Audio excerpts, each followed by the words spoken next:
चलो भाई देखो अब मैं क्या करता हूँ। Good morning guys. এখন আমি চেষ্টা করবো যে এখন ভাবতেছি যেহেতু আকাশ পরিষ্কার আছে, এতক্ষণ পুরা বৃষ্টি চলতেছিল, তো এখন ভাবতেছি যে মিউজিয়ামটা ঘুরে আসি। এখান থেকে 2 কিলোমিটার মতো রয়েছে। তো চলো আমি তাই করি। মিউজিয়ামটা এখানে যেহেতু কাছেই রয়েছে, তো এখান থেকে প্রথমে ঘুরে আসি, তারপরে নাহলে মন্দিরে আবার যাব। তো চলো রাস্তায়। তো আমি এখন ব্যবহার করলাম হচ্ছে মিউজিয়ামের জন্য, যেহেতু এখান থেকে 2 কিলোমিটার পল্টন বাজার থেকে, তো এখন হেঁটেই যাচ্ছি। আপনার সময় যদি দরকার পড়ে তাহলে গাড়িটা আসবো। চলো। তো এই সামনের টার্নিংটা নিয়েই সোজা চলে গেলেই স্টেট মিউজিয়াম। বেশি দিন। এটা Reserve Bank of India, RBI office Guwahati. আর সোজা যেতে হবে, সোজা মিউজিয়াম। তো চলে মিউজিয়ামে পৌঁছে গেছি, আর এখন আমরা মিউজিয়ামের সামনেই আছি বলতে গেলে। ওই যে ঠিক মিউজিয়াম, এটা ম্যাপ অনুসারে পৌঁছতে গেছি ঠিকই। চলো ঢুকা যাক। আর ভিতরে তো যেহেতু ভিডিও অ্যালাউ নেই, ভিডিওতে কিছু দেখাতে পারছি না, কী রয়েছে আমি এসে নিয়ে বলতেছি। তো ভেরি আনলাকি, আজকে মিউজিয়াম বন্ধ আছে, জানি না কী কারণে। এত দূর আসলাম বাট মিউজিয়ামটা দেখা হচ্ছে না। তো চলো সামনে এখানে শহীদ মেমোরিয়ালটা আছে, তো সেখান থেকেই ঘুরে আসি। চলো সামনেই জাস্ট এই ব্রিজটা ক্রস করে এদিক দিয়েই শহীদ মেমোরিয়াল আছে। চলো আমরা পৌঁছে গেছি মোটামুটি ম্যাপ অনুসারে। আর এখানে হচ্ছে শহীদ মেমোরিয়ালটা আছে। তো চলো ভিতরে ঢুকি, প্রথমে দেখা যাক ভিডিও করা যায় কিনা। ভিডিও করা গেলে দেখাচ্ছি অবশ্যই।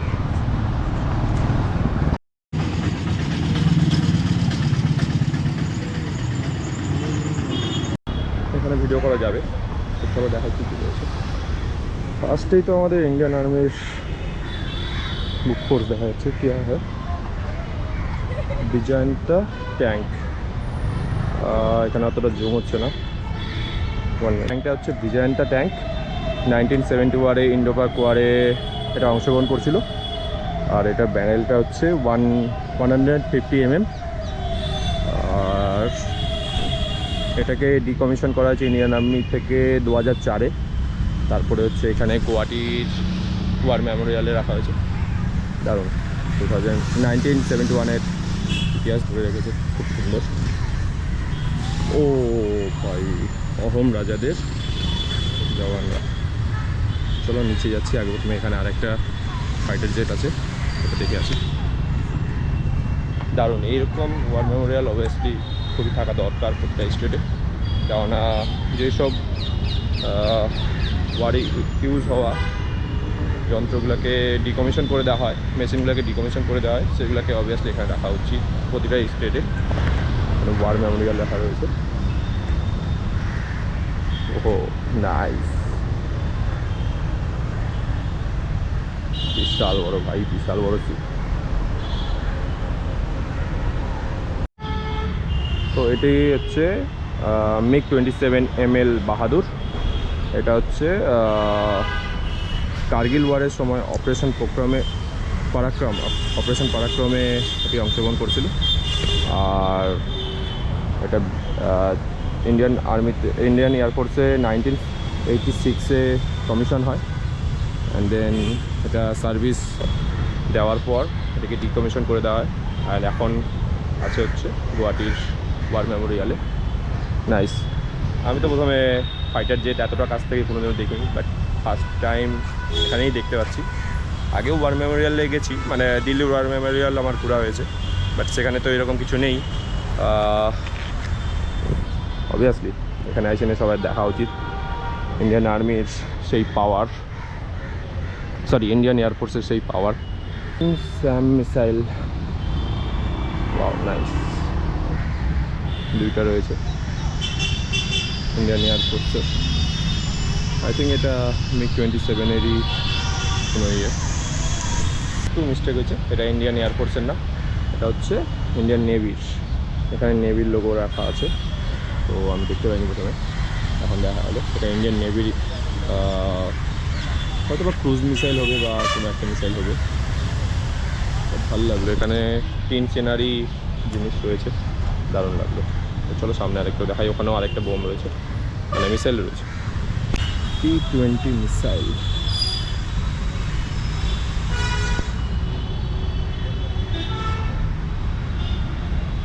T-20 missile. Wow, nice.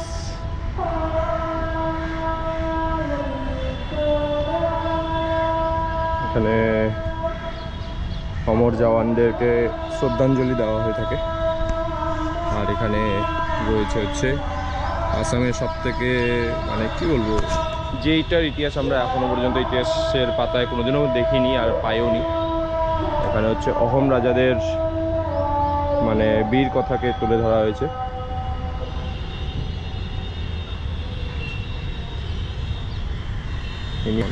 Lachit বুরখন, তিনি হচ্ছে মানে অহোম রাজবংশের মানে কি বলবো সেরা রাজার মধ্যে একজন ধরা হয়ে থাকে। এখানে ছবি দেওয়া আছে, তো আমি এটা ভিডিওতে ছবিটা দিয়ে দিচ্ছি, সবাই পড়তে চাইলে পড়তে পারো। তো অহোম রাজাদের প্রচুর বীর কথা রয়েছে, কেননা হচ্ছে সবাই হয়তো বা এইটুকু জানো যে মোগলরা ইন্ডিয়ার প্রতিটা কোনায় কোনায় মানে প্রতিটা স্টেট, প্রতিটা রাজ্য, দেশের অর্ধেক রাজ্যে তারা মানে রাজত্ব করে নিয়েছিল। কিন্তু এই নর্থ ইস্টের দিকে সবথেকে বেশি অসুবিধা হয়েছিল হচ্ছে মোগলদের, কারণ এখানে কোনোদিনই তারা ভালো মতো দখল করতে পারেনি নর্থ ইস্ট সাইডটা, আসাম থেকে শুরু করে 7 সিস্টার। আর তার জন্য হচ্ছে মেন বীর হচ্ছে ইনি অহোম রাজা, তাদের বীর কথার জন্যই এখানে একটা তাদের তৈরি করা হয়েছে। এটুকু ইতিহাসে যেটুকু আমি জানি যে ইনার বীরত্বের জন্যই কোনোদিনও মোগলরা নর্থ ইস্ট সাইডে আসতে পারেনি। আর ইংরেজরাও এমনকি ইংরেজরাও নর্থ ইস্ট সাইডটাতে সেরকম করে মানে কবজা করতে পারেনি, কেননা হচ্ছে এদিকে টোটাল আগে ছিল পাহাড়। আর ইনি খুব গরিলা ওয়ারফেয়ারে মারাত্মক, মানে খুব সুন্দর জানতো গরিলা ওয়ারফেয়ার কীরকম করে করতে হবে। তো এখানকার যত ট্রাইব গোষ্ঠী রয়েছে তাদেরকে নিয়ে খুব সুন্দর একটা সেনাবাহিনী রেডি করেছিল, যাদেরকে নিয়ে মানে আসামের মানে আমাদের নর্থ ইস্টের 7 সিস্টারকে কোনোদিনই কারোর অধীনে যেতে দেয়নি। যেখানে ইংরেজরা মোগলরা যেভাবে বাকি মানে দেশের প্রতিটা কোনায় কোনায় দখল করেছিল, তো খুব সুন্দর জায়গাটা বানাচ্ছে। আর এগুলো টোটাল মনে হয় যুদ্ধেরই এগুলো রয়েছে, অহোম রাজাদের প্লাস হচ্ছে আমাদের ইন্ডিয়ান আর্মিরও দেখতে পাচ্ছি এখানে 71-এর রয়েছে, সিগনেচার রয়েছে। তো ওদিক থেকে আমি শুরু করতেছি। এবার দেওয়ালে যেই ইয়েগুলো রয়েছে সেগুলো একটু দেখাই। আর এখানে লেখাও রয়েছে কোন কোন ওয়ারের এখানে ছবি দেওয়া রয়েছে। তো এখান থেকেই শুরু করি। দেন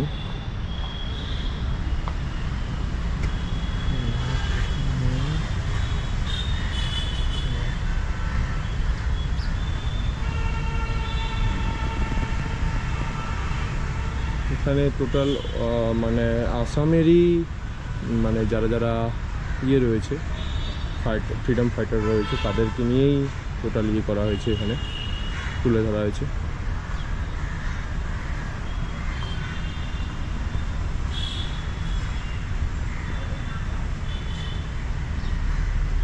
এখানে মোগলদের সাথে যুদ্ধের একটা সিন তুলে ধরা হয়েছে, নিয়ে দেখতে পারো।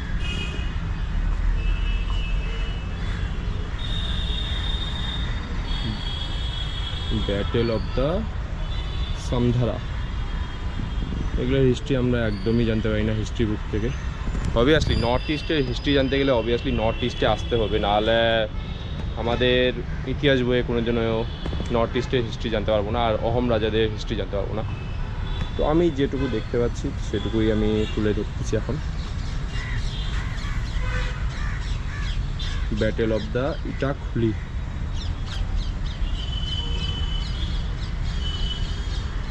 তো সমুদ্রপথেও দারুণ মানে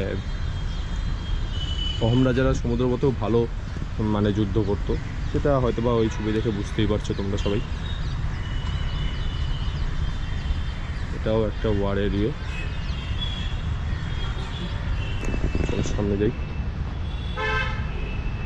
তো এখান থেকে আমাদের ইন্ডিয়ান আর্মির সব চক্রগুলো রয়েছে, মানে যাদেরকে বীরত্বের জন্য দেওয়া হয়ে থাকে, শৌর্য চক্র, কীর্তি চক্র অ্যান্ড অশোক চক্র।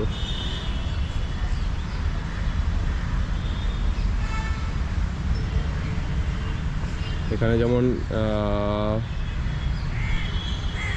ইন্ডিয়া ওয়ার মানে হচ্ছে 1962 এর ওয়ার, এটা 1962 অক্টোবর 28 অক্টোবর 1962 লাদাখে। অ্যান্ড এখানে হচ্ছে ইন্দো পাকিস্তান 1965 এর এটা ইন্দো পাকিস্তান। আর এটা অবভিয়াসলি সবাই জানি আমরা 71 ইন্দো পাকিস্তান ওয়ার, মানে বাংলাদেশকে যেদিন আজাদ করা হয়েছিল সেই সিগনেচার। আই থিঙ্ক এটা হচ্ছে ব্রিগেডিয়ার কি জাহাঙ্গীর, পাকিস্তানের ব্রিগেডিয়ার জাহাঙ্গীর, তিনি আমাদের ইন্ডিয়ান ফোর্সের সাথে সমঝোতা করে নিয়েছিল।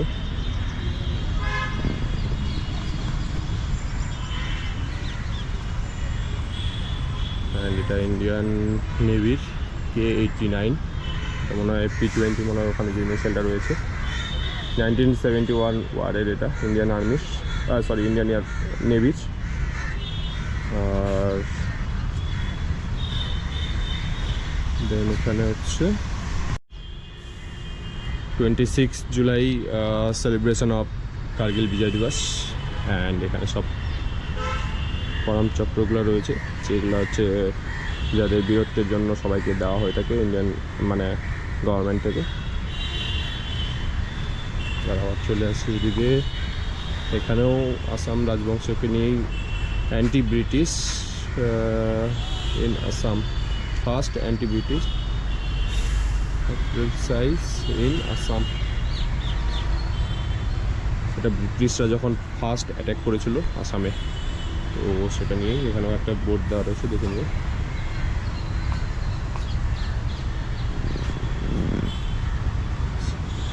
এটা হচ্ছে রেবেলস অফ দ্য খাসি বক্সা জয়ন্তী খাসি যে মানে রয়েছে হিলসরা, তো সেখানকার কিছু রেবেলসদের সাথে ফাইটিংয়ের এটা সিন। এখানে হচ্ছে দ্য খামাতি অ্যাগ্রেশন ঠিক জানি না, এখানে বোর্ড আছে, দিয়ে দিচ্ছি আমি।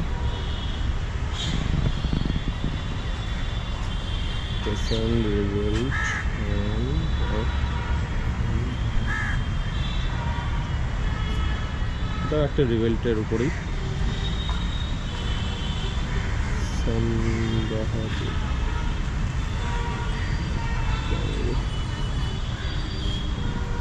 এখন রাজাদেরই এটা কোনো ব্রিটিশের সাথে যুদ্ধে। এখানে হচ্ছে quit India movement in Assam 1942, গান্ধীজির ইয়েতে কুইট ইন্ডিয়া মুভমেন্ট 42-এ। অ্যান্ড এখানে হচ্ছে রেভেল্ট অফ 1857 ইন আসাম।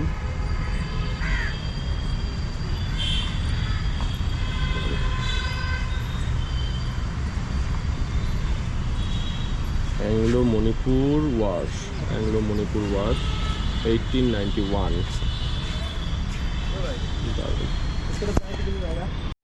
অ্যান্ড এখানে সব যেগুলো দেখে নিলাম আমরা। আর এখানে রয়েছে সব ওয়ার মেমোরিয়ালের, মানে আসাম থেকে যারা যারা রয়েছে তাদের সকলের এখানে একটা স্মৃতি বানানো হয়েছে, কে কে কোন নিয়ে পেয়েছে। চলো দেখাই, দারুণ লাগলো জিনিসটা। Wow, district war memorial Assam, মানে আসাম থেকে মানে নর্থ ইস্ট থেকে যারা যারা রয়েছে তাদেরকে এখানে তুলে ধরেছে। তো চলো তোমাদের দেখাই। ও ভাই, তুমি এটা দেখাই না?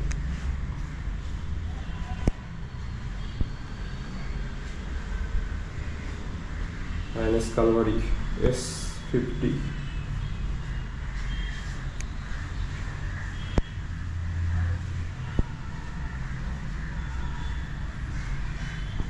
অ্যান্ড এখানে আই থিঙ্ক মনে হয় এটা INS বিক্রমাদিত্য। দারুণ, ওয়াও, নাইস। এখানে টোটাল ওয়ারের ইয়ে রয়েছে, দারুণ। অপারেশন বিজয়, ইন্দো ওয়ার।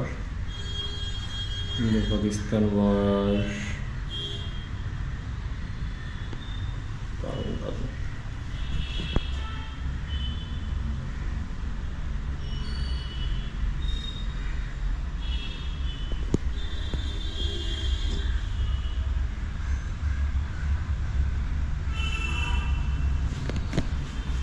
আর এখানে সব কমান্ড যারা যেই কমান্ড হচ্ছে যেই ওয়ারে অংশগ্রহণ করেছে তাদের ইয়ে দেওয়া রয়েছে।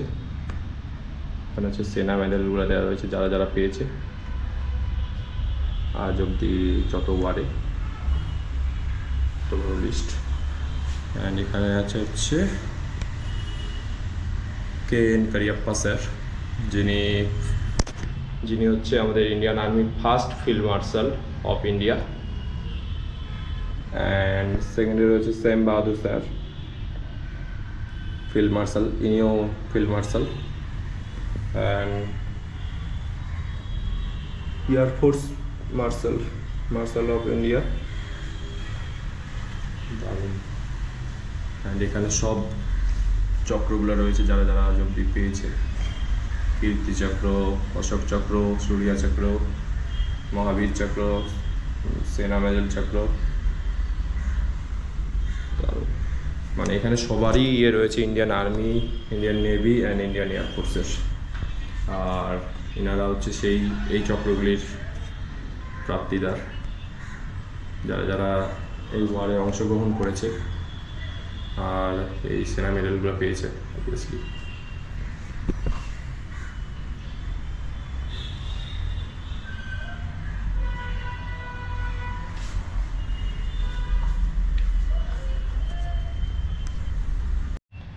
আর এনাদের ভুললে তো অবভিয়াসলি হবে না, আই থিঙ্ক সবাই এনাদেরকে মনে রাখবে, কারণ এনারা হচ্ছে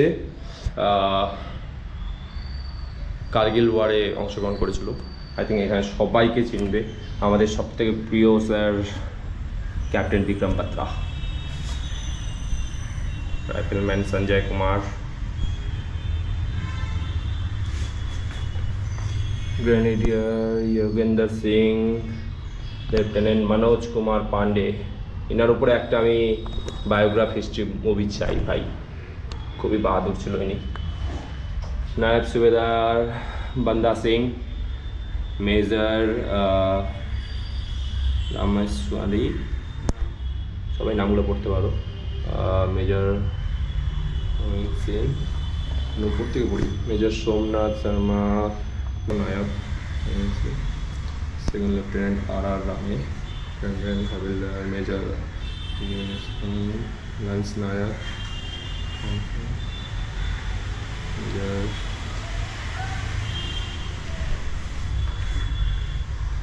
এই যে মেজর সেতান সিং। অবভিয়াসলি সেতান সিংয়ের এটা যদি দেখতে চাও তো অবভিয়াসলি আমি বলবো যে জম্মুতে ব্যাটেল অফ রেজাংলা ওয়ার দেখলে, মানে সেটার কাহিনিটা দেখলে ইনার সম্পর্কে সবাই জেনে যাবে। কারণ বাহাদুরভাবে লড়েছিল তিনি। সেকেন্ড লেফটেন্যান্ট অরুণ ক্ষেত্রপাল, রিসেন্টলি একটা 21 নামে মুভি এসেছে, তো ইনার উপরেই তৈরি করা। সেকেন্ড লেফটেন্যান্ট অরুণ ক্ষেত্রপাল স্যার মাত্র 21 বছর বয়স ছিল যখন তিনি নিজের জীবন বলিদান দিয়েছিল দেশের জন্য। 1971 ওয়ার পাকিস্তানের যখন ঢুকে যায় ফোর্স, তখনকার সময় মাত্র 21 বয়স। তো দারুণ লাগলো আমার এই মেমোরিয়ালটা। অবভিয়াসলি সব বীরদেরকে আমি অবভিয়াসলি একটাই জিনিস ইয়ে করতে পারি, তাদের জন্য তো হয়তোবা আর ক্যাপ্টেন কৌশল কাশ্যপ, কর্নেল সূর্যা চক্র, ইনার ভিডিও এখন সবাই দেখে, ইনি এখন ব্রডকাস্ট শুরু করেছে। অবভিয়াসলি সবাই ইনার ভিডিও দেখবেন, মানে খুব সুন্দর ব্রডকাস্ট করে। তো এই মহান বীর যোদ্ধাদেরকে আমি একটাই ইয়ে করতে পারবো, মন থেকে জাস্ট খালি স্যালুট একটা। কেননা এনারা যা দেশের জন্য করেছে হয়তোবা আমরা কিছুই করতে পারবো না সেরকম। এত বড় বলিদান তারা দিয়েছে নিজেদের জীবন দিয়ে। তো দারুণ লাগলো, আমি বলবো এক কথায় দারুণ ইয়ে করেছে ওয়ার মেমোরিয়ালটা, খুব সুন্দর করেছে। এত এত বীরদেরকে এখানে তুলে ধরেছে, দারুণ লাগলো। এখানে এখানে কার্গিল ওয়ারেরও কিছু ইয়ে রয়েছে। 2025, আচ্ছা আচ্ছা, ইংল্যান্ডের আমল থেকে ইয়ে রয়েছে, ব্রিটিশ ইন্ডিয়া থেকে একদম ইন্ডিয়ান আর্মি অবধি 2015 অবধি। আর এখানে শ্রদ্ধাঞ্জলি রয়েছে কার্গিল বীর যোদ্ধা জিন্টু গৌগির। দারুণ, এই মহান বীরদেরকে অবভিয়াসলি তাদের সম্মানটা যেটুকু পাওয়া উচিত সেটা গুয়াহাটি সরকার দিয়েছে, এটা দেখে খুব ভালো লাগলো। তো চলো এখন এখান থেকে বেরোই, এখন অনেকটাই বেজে গেছে, 1টা বেজে গেছে। তো এখন মন্দিরের দিকে যেতে হবে, চলো এখন বেরোই। তো রাস্তায় আর আমি ভিডিও করতেছি না, এখন সোজা প্রথমে বেরোই, হোটেলে গিয়ে তারপরে দেখা হচ্ছে, চলো।